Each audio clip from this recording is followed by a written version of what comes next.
আচ্ছা আপনাদের আমি ভুলে যাইনি যে কথা বলেছে আমি মুখে বলতে পারবো না।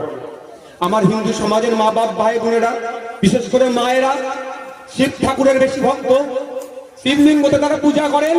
সেই শিবলিঙ্গকে অশ্লীল কথা বলেছে তৃণমূলের পক্ষ থেকে এক নেত্রী।